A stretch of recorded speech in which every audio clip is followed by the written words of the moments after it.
Hello, today I'm looking at Etrian Odyssey on the Nintendo DS, and let me tell you, I am loving this game. Now, that almost certainly makes me a massive dork, but if it means I get to play this all day, I think I can live with the appellation. Etrian Odyssey is an exploring RPG in a style that is unashamedly old-fashioned. Classic, if you will. The game revolves around your party exploring the many levels of the Yggdrasil labyrinth, collecting materials and treasures, fighting the monsters that lurk within, and here's the genius bit, creating your own map as you go. First up, you'll need to put together a guild.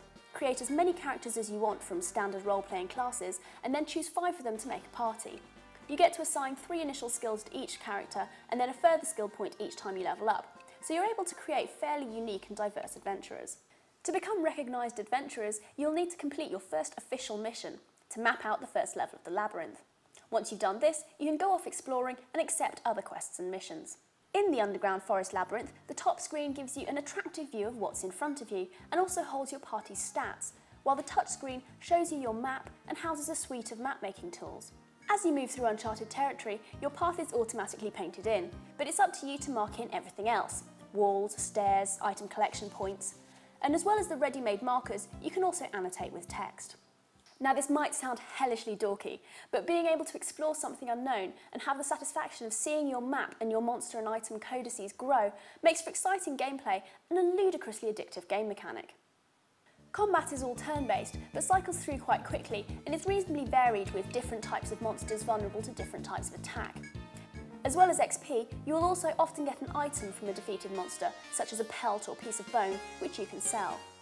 The game itself, while very pretty, is not boasting anything state-of-the-art graphics-wise, and the soundtrack is rather cheesy and limited, if fitting for that old-school feel.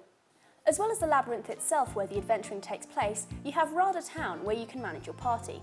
In Rada, there's an inn where you can save your game and rest up to revive hit and technique points, an apothecary for buying medicines to take with you and for reviving dead or petrified characters, a shop which will buy the raw materials you collect in the labyrinth and sell you weapons, armour and items made from them, a pub where you can accept quests from the townspeople, the guild house for reorganising your party, and the town hall where you can receive official missions and report your discoveries. This is all done on menus and can feel a bit static, but the painted backdrops are very pretty, and it is an intuitive and functional way of organising these aspects of an RPG. As for the downsides, well, it's a pretty challenging game which pulls no punches and makes no apologies.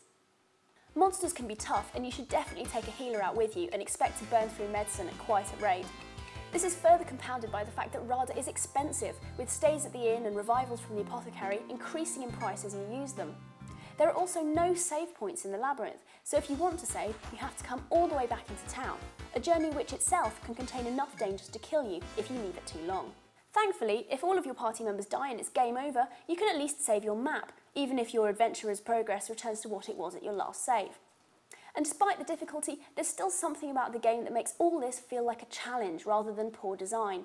And despite taking repeated knockings, I always found myself going back for more, wanting to improve and overcome, and feeling that much more satisfied when I did. One thing that Etrian Odyssey might suffer from in the shops is the fact that it's very, very niche. But I, for one, am grateful to Atlas for having the guts to make this game anyway. We don't need generic, homogenous titles that throw in a little bit of everything in a bid to hit as wide a market as possible. We want choice and we want quality, and that is exactly what we get with this game. 4 stars.